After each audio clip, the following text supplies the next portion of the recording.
Bonjour à tous. Aujourd'hui, on va continuer avec notre exemple pour qu'une semaine financière économique. On va faire les analyses simples.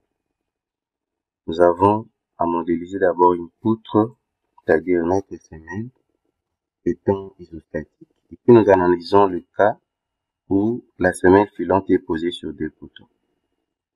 Nous prenons poutre BA, dimension de la semaine, la base 600 et la hauteur 80.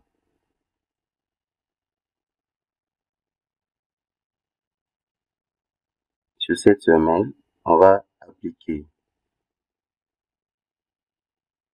la réaction du sol élastique sur barre.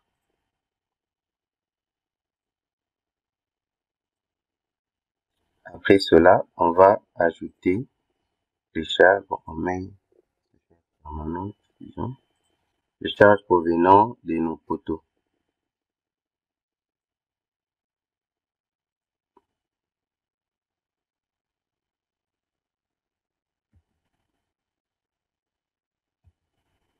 « 450 plutôt,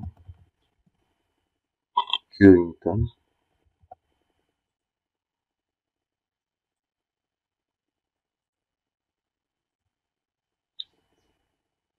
Comme c'est déjà appliqué, on va aussi faire la combinaison.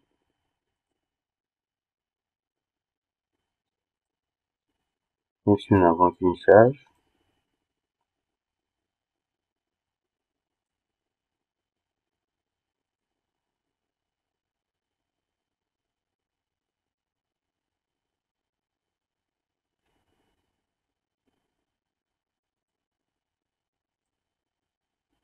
on relance les calculs alors.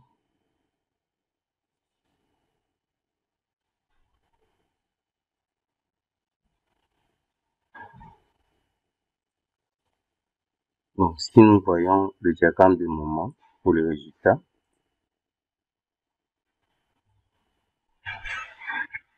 on peut activer et trouver la valeur.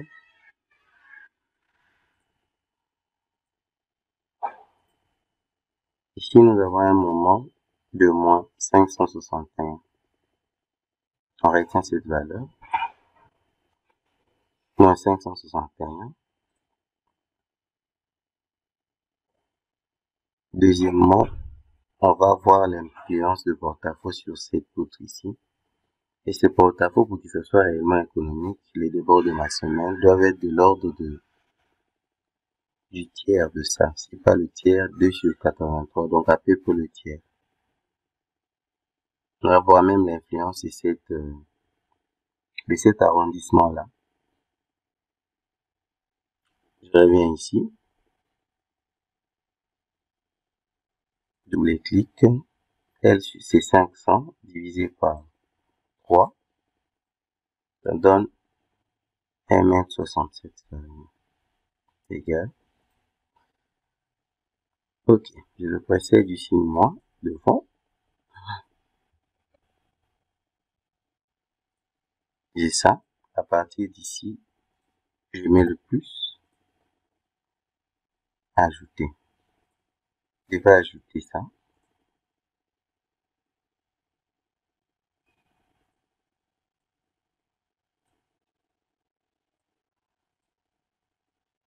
Et ok, là aussi, j'ajoute les chats à la réaction du sol.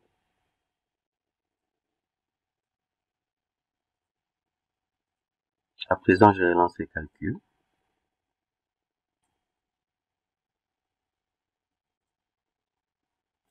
Voici, je suis passé de 561 à 186. C'est quasiment réduit de tiers.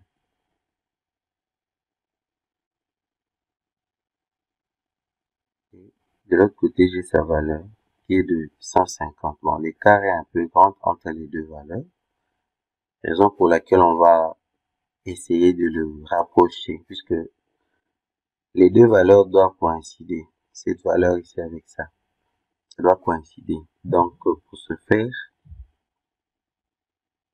on va un peu rectifier les tirs.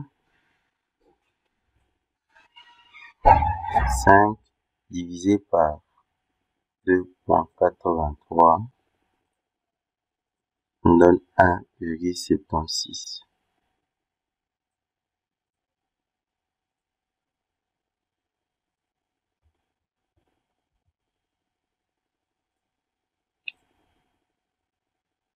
Ajouter et ajouter.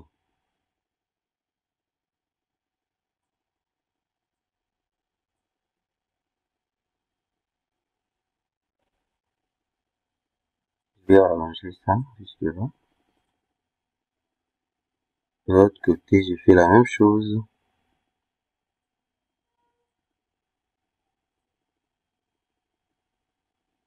Je relance le calcul. C'est bon. Donc, il est préférable d'utiliser 2,83 au lieu de 3. Là, c'est l'exagération sera grande. Ici, les deux valeurs sont presque approchées, 163,97, 64,94. Donc, c'est ça, carrément. Et c'est l'influence des porte-à-faux qui va rendre cette semelle, notre semelle filante économique. Ça, nous avons analysé le cas où nous avons que deux poteaux, donc une semelle filante sur deux poteaux. La même chose, on peut les généraliser sur trois poteaux, ainsi de suite. Mais il y a de prérequis, puisque là, nous avons uniformisé la réaction du sol partout. Mais ce n'est pas vraiment le cas, parce que généralement, c'est rare que nous ayons trois poteaux avec le même chargement. À chaque fois que le charge varie, la répartition des contraintes sous ces poteaux-là varie aussi. Mais avec deux poteaux, on peut avoir la même répartition, c'est-à-dire deux poteaux, la même surface d'influence.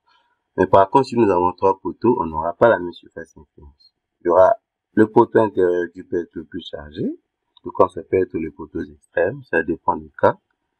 Et c'est ce qui va, là, le 2, avec trois appuis, ça va un peu, mais au-delà, le calcul devient un peu complexe pour connaître la semelle filante la plus sollicitée, carrément. Je vous invite à vous abonner, à activer les notifications. Là, on a vu l'influence réellement. Nous sommes passés de 561 à 163. Donc, le moment a été divisé par 3. L'effet simplement d'ajouter les débords, les porte-à-faux que vous voyez ici de la bonne façon. Donc, pratiquement, c'est ce que je vous recommande. C'est une manière pour nous, ingénieurs, de rendre une semelle filante économique.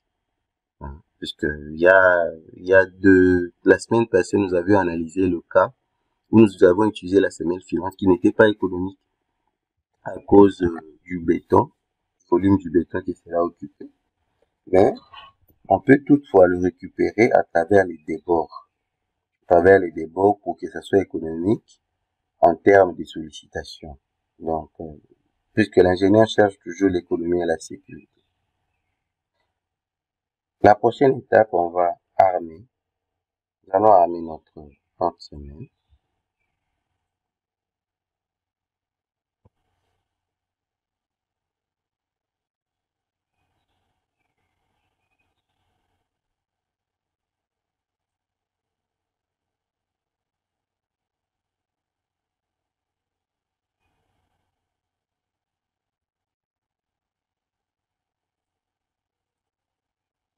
Tout est sur sol élastique.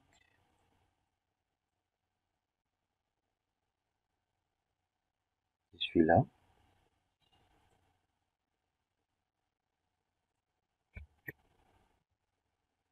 Vraiment que c'est déjà une poutre sur sol élastique, je ne peux plus changer même le sol, puisque c'est déjà acté.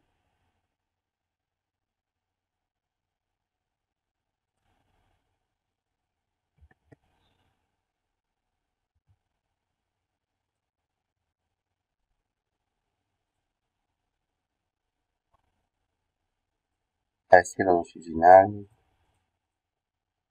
Je peux commencer par le 14, de l'autre côté, je prends que le 8, 10. Là, j'enlève